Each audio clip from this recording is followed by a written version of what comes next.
Mari kita berdoa. Kami bersyukur kepadamu ya Allah Bapa di dalam Tuhan Yesus Kristus untuk segala kebaikan yang Tuhan Yesus sudah nyatakan dalam kehidupan kami hari lepas hari sampai saat ini. Kami masih bisa hidup, kami masih bisa beraktivitas, kami masih bisa memiliki kesehatan seperti ini. Itu semua karena kasih, sayang, dan anugerah Tuhan Yesus. Oleh karena itu Tuhan Yesus, di saat kami beribadah bersama-sama dengan saudara-saudara seiman kami dari manapun berasal, kami percaya ini juga adalah kasih dan anugerah Tuhan. Terima kasih Tuhan Yesus karena kami sudah bisa memuji dan memuliakan Tuhan Yesus. Sebentar lagi kami akan membaca firman-Mu, kami akan belajar tentang firman-Mu, kami akan merenungkannya bersama-sama. Tolonglah Tuhan agar Roh Kudus memberikan iluminasi dalam otak kami yang terbatas ini. Sehingga ketika kami belajar, kami bisa mengerti apa maunya Tuhan dalam kehidupan kami. Pimpin hamba, pimpin kami semua di dalam nama Tuhan Yesus. Amin. Shalom. Salam anugerah. Wow, keren. Ya. Saudara-saudara yang kekasih di dalam Tuhan Yesus, pada saat ini saya akan berkhotbah topikal, gitu ya. Jadi kita akan berkhotbah, kita akan belajar topik dari beberapa bagian firman Tuhan yang terkait dengan bagaimana kita menumbuhkan integritas diri sebagai orang percaya. Saudara-saudara yang terkasih di dalam Tuhan Yesus. Ya, sebentar ya. Rupanya ada masalah sedikit ini. Ya. Oke. Ya. Oke.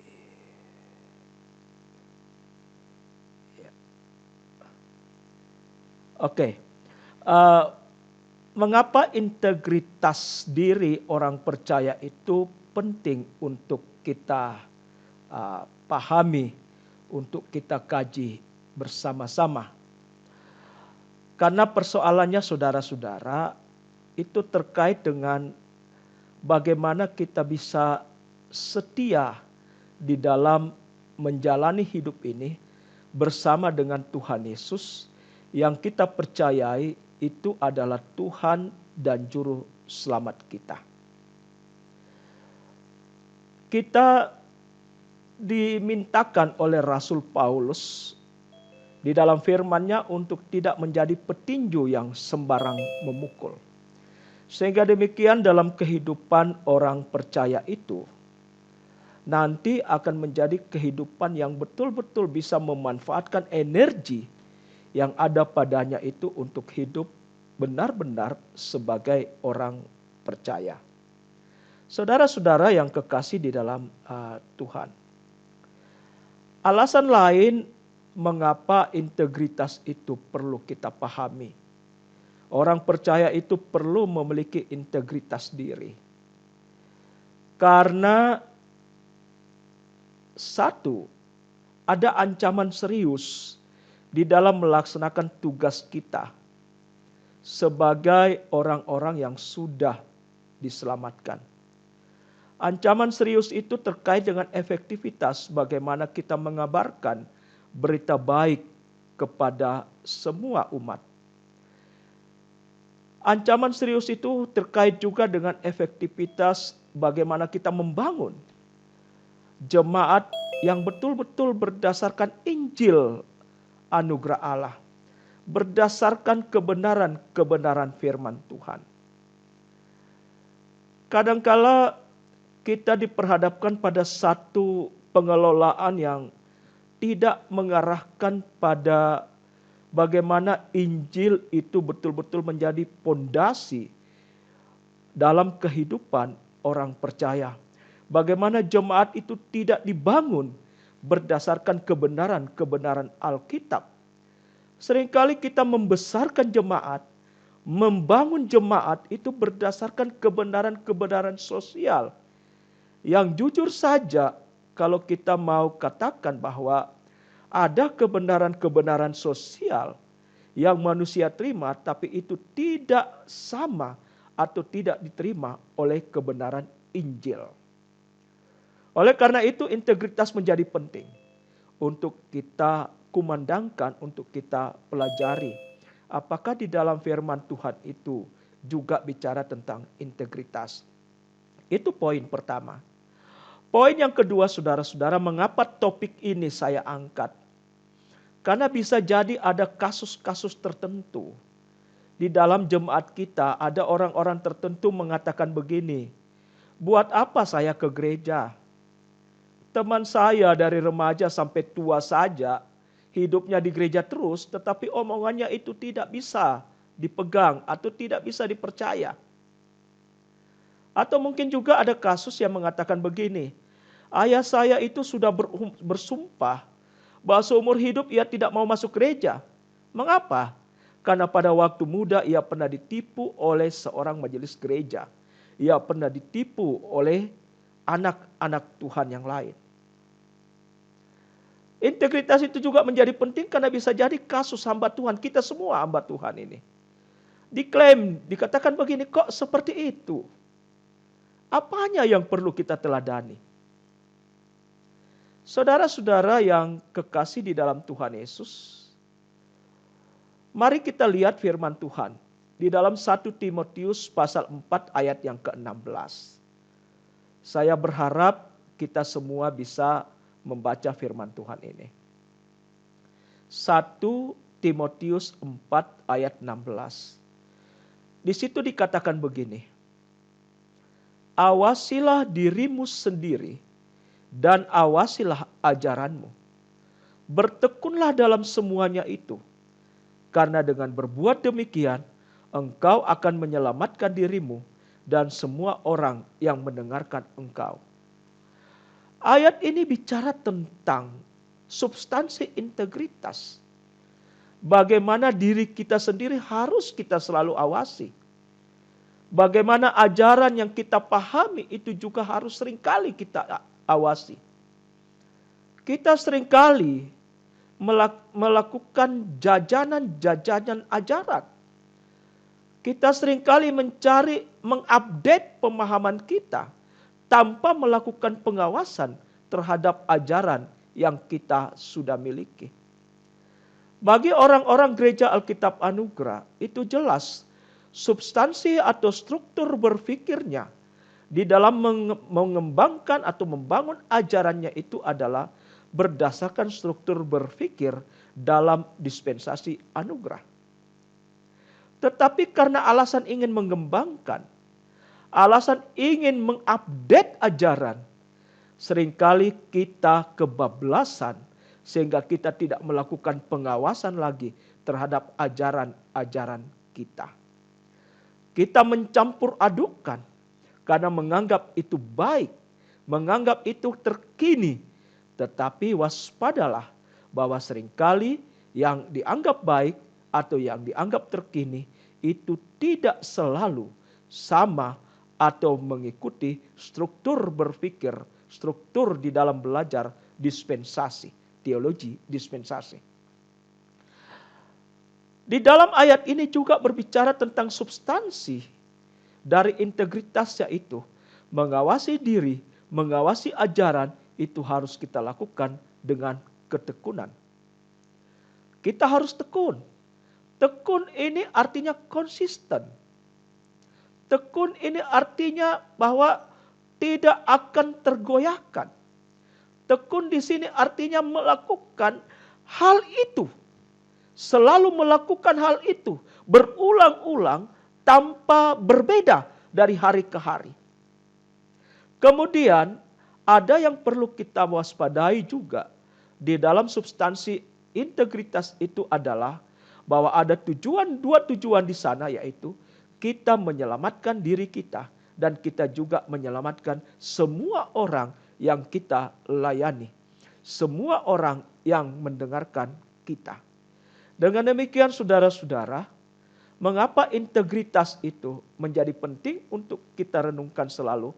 Karena itu terkait dengan kepentingan diri kita dan terkait dengan kepentingan orang yang kita layani. Saudara-saudara yang kekasih dalam Tuhan Yesus, mari kita lihat contoh disintegritas yang dikatakan di dalam Alkitab. Galatia pasal 2 ayat 11 sampai ayat 14. Dari seorang rasul terkenal, seorang rasul yang hebat yang namanya Rasul Petrus. Dalam Galatia pasal 2 ayat 11 sampai ayat 14 dikatakan begini. Tetapi waktu Kefas datang ke Antiokia, aku berterus terang menentangnya, sebab ia salah. Karena sebelum beberapa orang dari kalangan Yakobus datang, ia makan sehidangan dengan saudara-saudara yang tidak bersunat.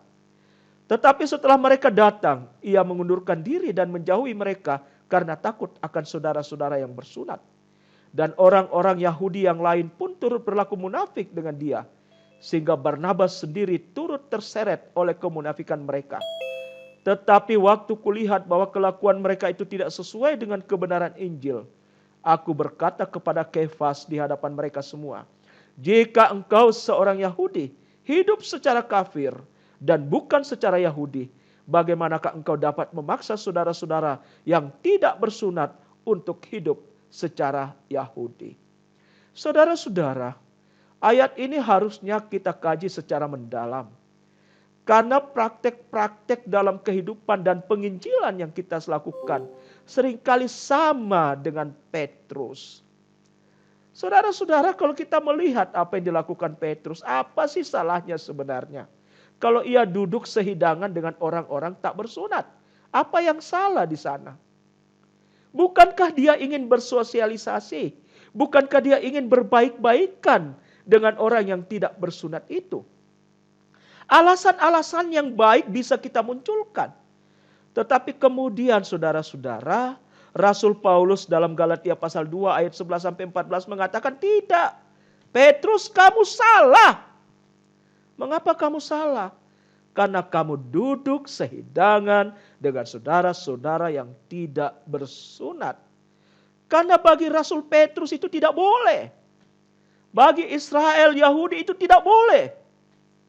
Tetapi saudara-saudara, kita seringkali lupa prinsip ini. Bahwa integritas itu adalah memegang teguh kebenaran. Ketika Rasul Petrus tidak memegang teguh kebenaran itu, Rasul Paulus mengatakan, Petrus, kamu salah. Orang-orang anugerah di masa kini harus belajar dari situasi seperti ini, dari kasus seperti ini.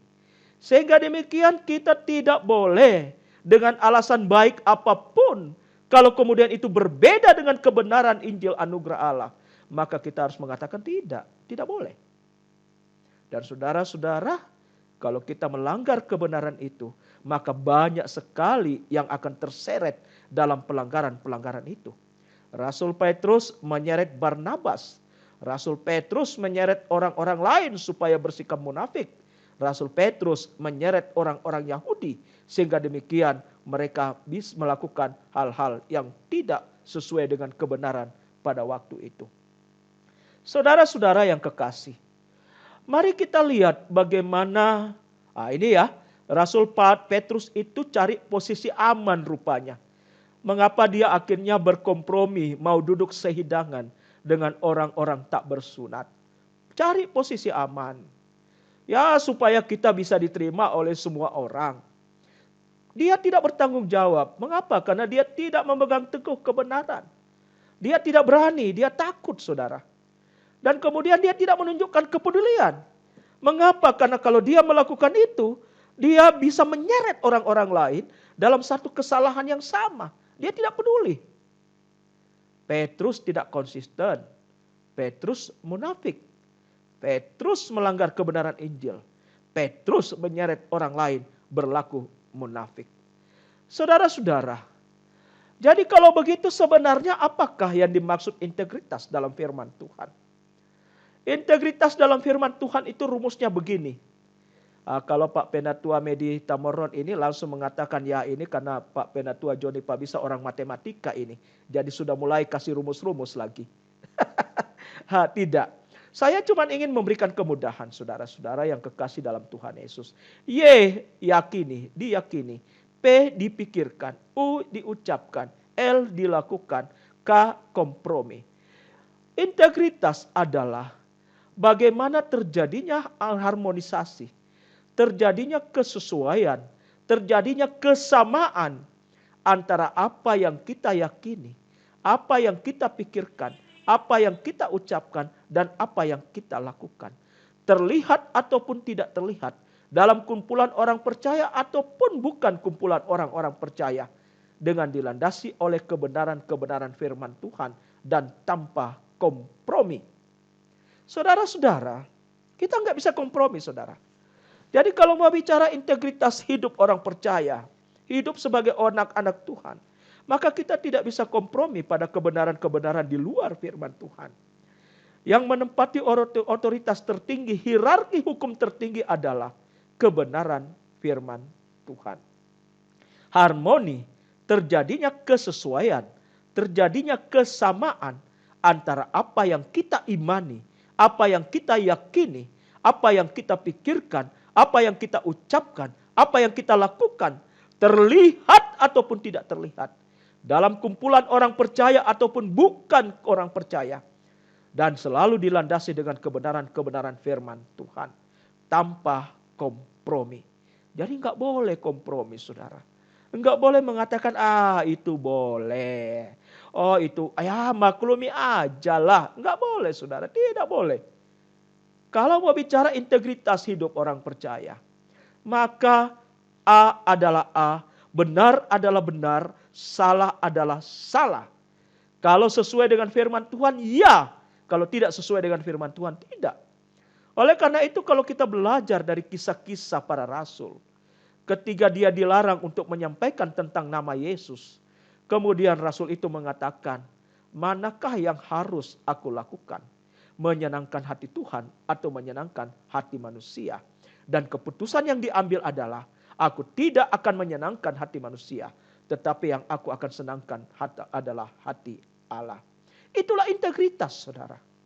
Keputusan apapun yang kita lakukan haruslah keputusan yang bisa menyenangkan hati Allah. Itulah yang dimaksud dengan segalanya harus dilandasi dengan kebenaran-kebenaran firman Tuhan. Saudara-saudara yang kekasih, mari kita lihat contoh integritas yang Allah Tritunggal yang kita percaya itu tunjukkan di dalam Alkitab. Allah Bapa misalnya, dalam Kejadian pasal 1 ayat 3, ayat 11, ayat 18, ayat 25, dan ayat 26. Allah Bapa itu konsisten dan disiplin dengan kebenaran horizontalnya. Allah itu konsisten ketika mengatakan kepada Adam, Adam jangan kau makan buah pohon pengetahuan yang baik dan yang jahat. Maka pada saat engkau memakannya pastilah engkau mati. Lalu kemudian Hawa memakan buah pohon itu. Dan kemudian diberikan juga kepada Adam. Dan kemudian Adam memakannya. Allah konsisten. Allah tidak hanya menghukum, menegakkan kebenaran itu pada Hawa. Tetapi ia juga menegakkan kebenaran itu kepada Adam. Bukan hanya karena ia melanggar firman Tuhan. Kekonsistenan yang Allah tunjukkan juga adalah ketiga peristiwa makan itu dilakukan oleh Adam dan Hawa. Jadi selain melanggar firman Tuhan, Allah konsisten menerapkan kebenarannya.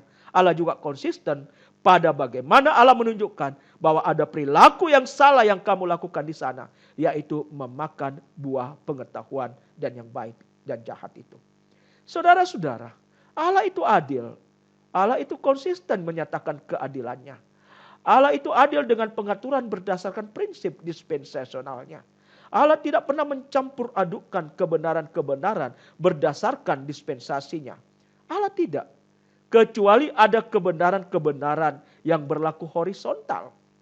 Tetapi ketiga dikatakan begini, bahwa kamu itu selamat jikalau engkau harus hidup kudus, maka kebenaran itu berlaku pada zamannya. Tetapi kalau zaman ini dikatakan bahwa engkau itu selamat masuk surga hanya karena anugerah, maka itu berlaku di zaman ini. Bahwa kamu selamat hanya oleh anugerah. Tanpa harus ada syarat-syarat lain. Allah konsisten. Allah menunjukkan integritasnya. Allah juga bertanggung jawab dengan pembunuhan nubuat dan janjinya. Bagaimana Allah di awal mengatakan bahwa akan terjadi penyelamatan lewat kematian. Akan terjadi di mana Allah akan mengutus anaknya yang tunggal. Dan kemudian anak tunggalnya ini akan menderita, akan tersalib, akan mati di sana. Dan lewat kematian itu setiap orang yang percaya akan selamat, akan masuk surga.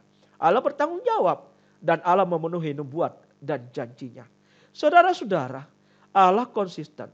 Ketika memberikan jaminan kepastian kehidupan kekal kepada saudara, Allah konsisten.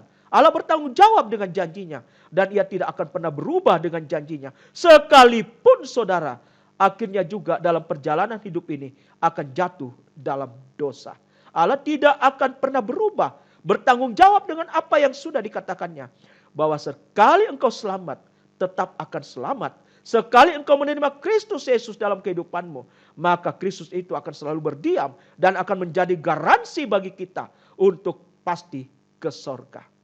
Memang persoalannya saudara-saudara, masa orang berdosa bisa ke sorga gitu. Ini kan pertanyaan kritis yang sebenarnya baik. Tapi mari kita lihat pada integritas Allah. Ketika Allah mengatakan bahwa jaminan keselamatan itu tidak dapat dipengaruhi lagi oleh siapapun. Pada saat kamu menerima Kristus Yesus dalam hatimu, maka itu akan berlaku dan tidak akan dapat dibatalkan oleh apapun, termasuk oleh kegagalan saudara dan saya. Allah anak Yesus Kristus, dia menunjukkan integritas dalam kesederhanaannya. Bagaimana dia adalah Allah, tapi mau jadi manusia, lahir di tempat yang hina. Allah itu patuh, Yesus Kristus itu patuh. Sekalipun sebenarnya dia bisa lepas dari peristiwa yang mendukakan, peristiwa yang menyakitkan, peristiwa yang membuat ia menderita. Tetapi ia patuh. Allah anak Yesus Kristus itu adalah bertanggung jawab. Allah yang punya tanggung jawab. Dia bertanggung jawab untuk melaksanakan apa yang dikehendaki oleh Allah. Saudara-saudara, bagaimana dengan Allah Roh Kudus? Allah Roh Kudus juga menunjukkan integritas. Tanggung jawab akan tugasnya. Tanggung jawab akan fungsinya. Ia memeteraikan. Ia mendapatkan tugas untuk membantu orang percaya. Dan itu dilakukannya terus sampai sekarang. Adil, ia membantu orang percaya. Ia memeteraikan orang percaya. Jadi Roh Kudus tidak bekerja serampangan, saudara. Roh Kudus itu bekerja berdasarkan fungsinya. Ketika ia difungsikan untuk memeteraikan orang percaya, maka tugasnya adalah memeteraikan. Menjaminkan, memberikan jaminan bahwa orang ini adalah orang yang benar-benar sudah percaya Kristus dan layak untuk masuk surga. Saudara-saudara, jadi integritas hidup orang percaya itu bukanlah sesuatu yang hanya sekedar enak didengar, tetapi memang harus dilakukan. Dengan integritas saudara-saudara, ini juga akan mematahkan pendapat orang yang mengatakan, wah enak dong, sebagai orang percaya gampang, cukup percaya saja, hidup itu nantilah gitu. Tidak saudara. Orang percaya itu ketika ia mengambil keputusan menjadi orang yang percaya, orang yang menerima Kristus dalam kehidupannya, maka ia sementara memasuki pertarungan yang luar biasa sulitnya. Mengapa saudara? Karena ia berkomitmen untuk mau mengorbankan kesenangannya sebagai manusia duniawi. Ia mau berkomitmen untuk bisa meninggalkan beberapa hal yang bisa mendatangkan kesenangan-kesenangan duniawi dalam kehidupannya. Ia memutuskan untuk takluk kepada Allah di dalam Yesus Kristus. Ia memutuskan untuk takluk menjadi hamba Kristus, menjadi hamba, menjadi budak dari kebenaran Allah di dalam Kristus Yesus.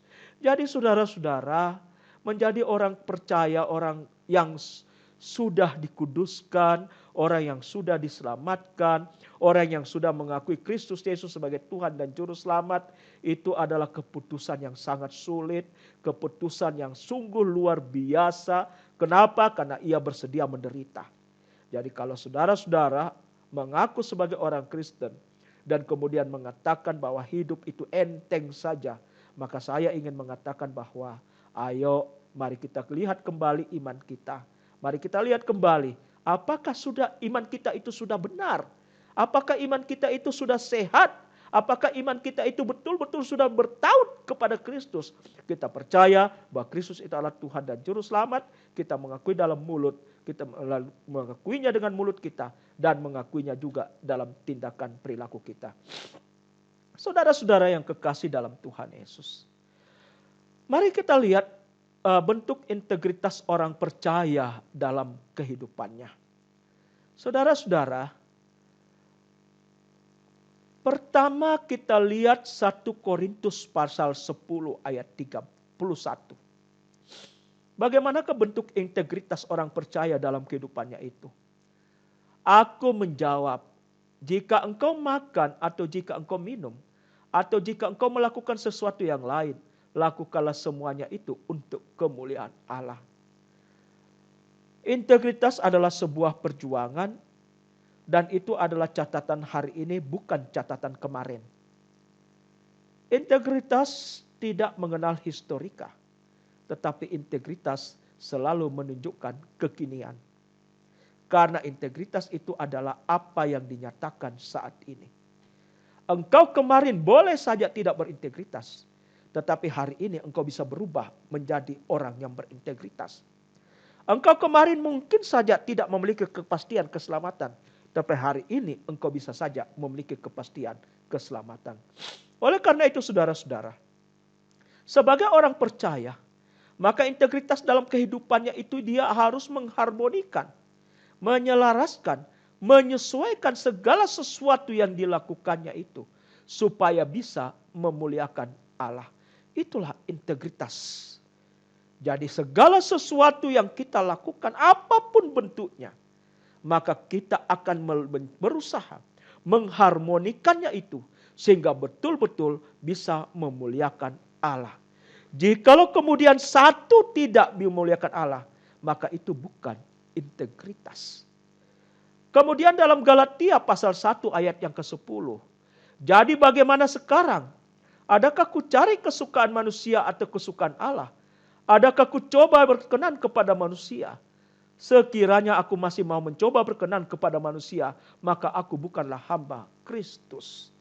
Kalau memperhatikan bentuk integritas orang percaya dalam kehidupan menurut Galatia 1 ayat 10, maka sebenarnya tidak ada ruang yang diberikan kepada kita dalam hidup ini. Kita agendakan dengan tujuan supaya ada orang senang. Supaya orang senang. Tidak, saudara.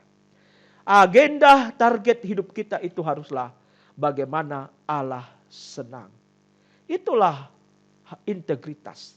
Integritas adalah mengharmonikan segala sesuatu yang kita lakukan secara praktikal itu, supaya bisa berkenan kepada Allah dan bisa membuat Allah menyukainya. Dalam 1 Tesalonika pasal 2 ayat 4 di sini dikatakan, sebaliknya karena Allah telah menganggap kami layak untuk mempercayakan Injil kepada kami. Saudara-saudara sudah dipandang layak untuk dipercayakan Injil kepada saudara. Karena itulah kami berbicara bukan untuk menyukakan manusia, melainkan untuk menyukakan Allah yang menguji hati kita. Saudara-saudara, hati-hatilah saudara. Ketika kita mengatakan, saya sudah menyukakan hati Allah loh. Saya ini menyukakan hati Allah. Saya ingin sudah melakukan sesuatu yang berkenan kepada Allah. Tapi ingat, Allah bekerja menguji hati saudara. Allah juga akan menguji kemurnian integritas itu. Sehingga demikian, dalam 1 Tesalonika pasal 2 ayat 4, integritas orang percaya dalam kehidupannya adalah dia mengharmonikan bahwa apa yang dilakukannya itu sudah layak bagi Allah.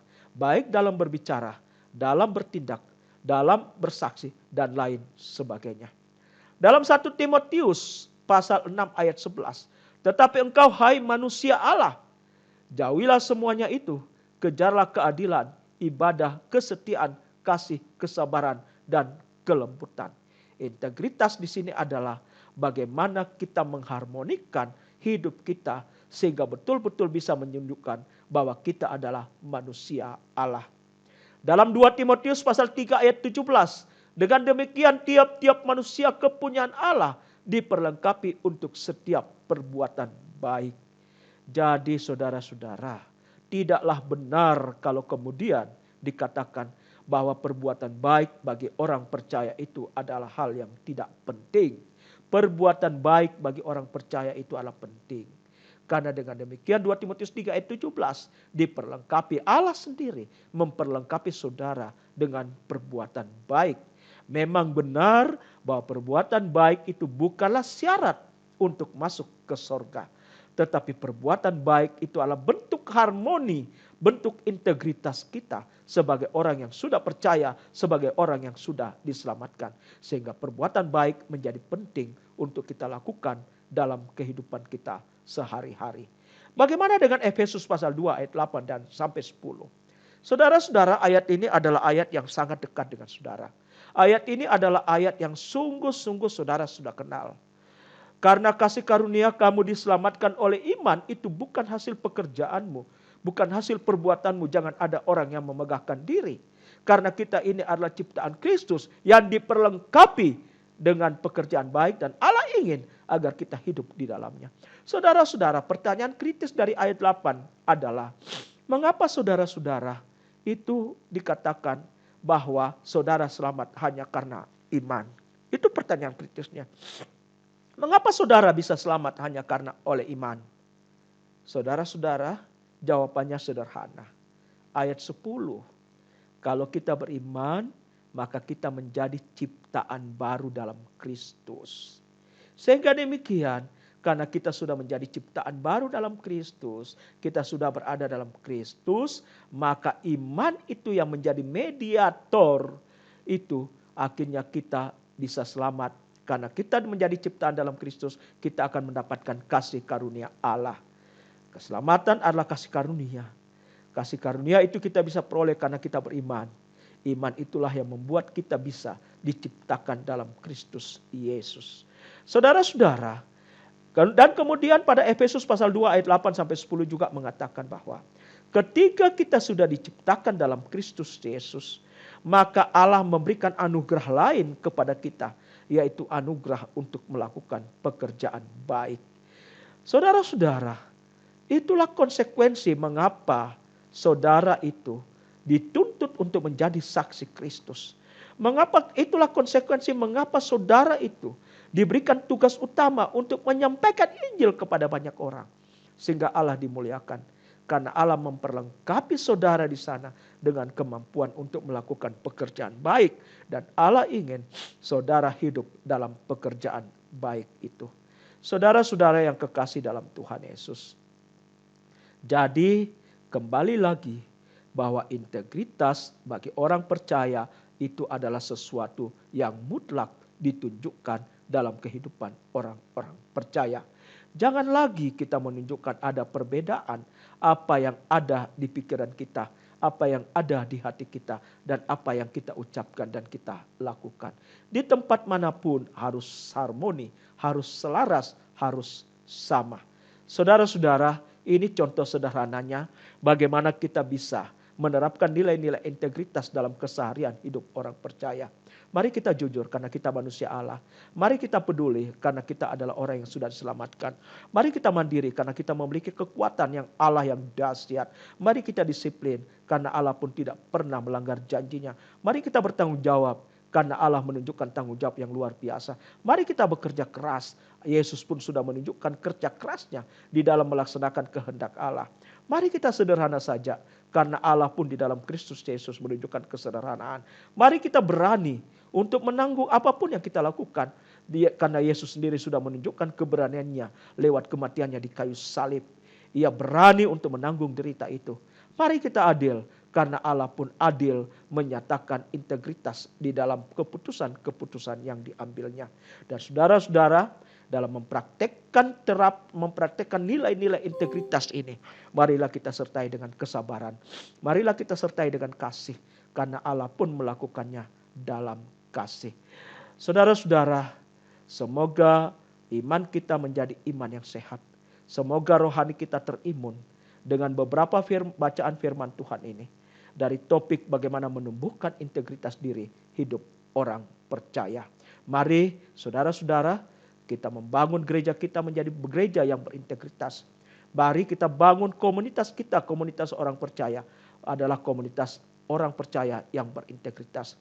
Di sana saudara akan setia, di sana saudara akan saling memperhatikan, dan di sana saudara akan saling menopang, tidak saling menggigit lagi. Tidak ada yang tertawa ketika saudara seimannya itu susah. Kita akan saling peduli, kita akan betul-betul memberikan waktu kita untuk menopang satu sama lain. Terpujilah Tuhan Yesus Kristus. Mari kita berdoa. Saudara-saudara, kita sudah belajar, kita sudah mengenal beberapa ayat-ayat Alkitab yang menyatakan bahwa integritas orang percaya itu adalah penting. Integritas harus ditunjukkan ketika kita sudah mengambil keputusan untuk menjadikan Yesus Kristus sebagai Tuhan dan Juru Selamat. Saudara-saudara, saya memberikan kesempatan kepada saudara untuk berdoa. Bangunlah komitmen, bangunlah janji saudara, tumbuhkanlah komitmen saudara. Katakanlah kepada Tuhan Yesus, Tuhan Yesus, saya akan menjadi orang percaya yang berintegritas. Saya akan membangun diri saya menjadi orang percaya yang berintegritas. Saya akan membangun komunitas orang percaya di mana saya ada di sana menjadi komunitas yang berintegritas. Saya akan membangun gereja saya menjadi gereja yang berintegritas. Tidak ada kompromi bagi kebenaran-kebenaran di luar kebenaran-kebenaran Alkitab. Bangunlah komitmen itu saudara, tumbuhkanlah komitmen itu. Karena itu menjadi penting dalam kehidupan saudara.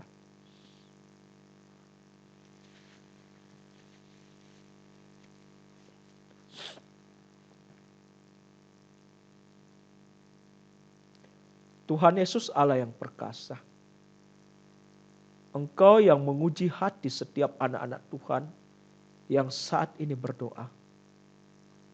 Ada satu harapan kami yaitu bahwa kami bisa menumbuhkan integritas sebagai anggota jemaat orang-orang yang sudah dikuduskan. Terutama sebagai anggota gereja Alkitab Anugerah. Kami bersyukur Tuhan karena kami berada dalam satu komunitas di mana menempatkan firman Tuhan sebagai otoritas tertinggi dalam kehidupan kami bergereja, berjemaat, maupun dalam kehidupan kami lepas pribadi. Terima kasih Tuhan untuk para pemimpin kami yang selalu mengawal kebenaran-kebenaran Alkitab ini berdasarkan struktur teologi dispensasi. Terima kasih untuk hamba-hamba Tuhan dari sinode, badan pengawas, badan pertimbangan, kemudian badan penasehat, majelis wilayah, para majelis, para hamba-hamba Tuhan di ladang, di jemaat, di sidang jemaat. Terima kasih Tuhan.